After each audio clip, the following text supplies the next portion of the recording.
Welcome to today's video. Today's question comes from Maggie. Maggie said, I'm trying to understand what it means to be the observer. So many videos about it, but I don't quite get it. One person was saying that it is the observer who manifests for us. Is the observer the higher self? But that seems different than the observer. Any thoughts on this? So this is one thing that we can tend to really overcomplicate. Because, like the mind is looking for the observer as something that can be found as an object, But the observer is not an object. It is that which sees the object. So let me share it like this. Firstly, there is no lower or higher self. There's only one self here. It is what you here and now feel as I, myself. And notice how you are aware of your experience. Is that not true? Is that not the simplest thing ever? This sense of self is here. That's what you are constantly referring to as I all day. Even when you say, I am trying to understand what it means to be the observer. There's a self there on behalf of whom you're speaking. So there's only one self in your experience. The higher self becomes an idea. Okay? But in actuality, in direct experience, there's only one self.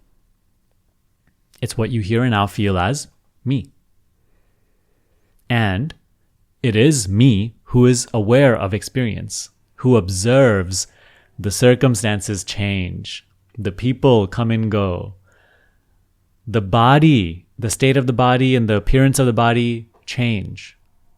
I observe the mind changing, the thoughts coming and going. I observe the emotions, the sensations, the feelings changing. So there's one self, and I am that which observes. I am aware of experience. Now, you have to, the confusion that exists here is because you identify with the objects that are being observed, such as thoughts, such as the body, such as the idea that thoughts have painted out of you, which is your self-image. I am so-and-so, I've been through this and that, I hope to get this. That now we can say is the personal self, which is nothing other than an idea. It is not who you are. These practices, this teaching is about discovering who you are in essence, not merely what you appear to be, but what you are in your essence. So now we've established that there's only one self in my experience, and that self, me, is aware of experience. Now, the thing that I would advise you to practice and discern between is thinkingness, right, that's happening, versus the knowing of thinkingness happening. Thoughts are arising and passing. Of course, they feel like I am the thoughts, I am that which is thinking. But you have to start to look a little subtler. You have to, and it's not going to be easy, but you have to care about it. You have to really be curious and practice this. Only then will you break this code, the difficulty, the subtleness here. You have to start seeing that thoughts only arise as language or images, words, and they're constantly talking about things, right? It is a mental commentary, an endless stream of description, judgment, opinion, concepts, ideas. And all of these descriptions are arising in my awareness, in my seeing. Notice how you can pay attention to something without describing it. If I ask you to observe this glass. You may say, okay, Sunny has asked me to observe this glass, and you start describing it. You're like, oh, it is a glass. It's a longer glass, thinner. It has very little water in it. I have a glass just like it at home. Oh, it's a nice pattern. Oh, it's a glass. It holds water. It has this function. It probably was made in this country and this and that. You see, that is not observing the glass. That is describing the glass. That is judging the glass. That is labeling. You're being asked to observe, which means simply paying attention, simply looking, seeing. When you just see, when you just look, when you just observe, even the description glass, the label glass is not there. This is even without the label glass. So in observation, there is no judgment, no description, no story, no concept of function, quality, this and that. It's just plain looking. That's what it means to be the observer. That's what it means to observe. So this is the difference that I'd like you to experience and experiment for yourself. The difference between observing versus describing. Describing only happens on a mental level, thought level, whereas observing is the awareness in which all things are being known automatically, and it is not something you're even doing.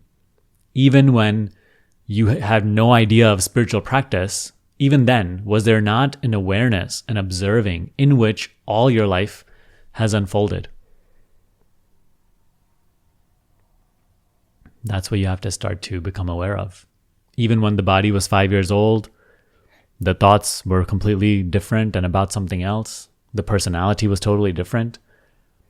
Even at the heart of your experience then, was there not just this awareness, which you felt as I, myself? No matter how much the world has changed, no matter how much the body has changed, no matter how much your personality has changed, have you ever felt a change in I, me, myself? Awareness. So know that only things change.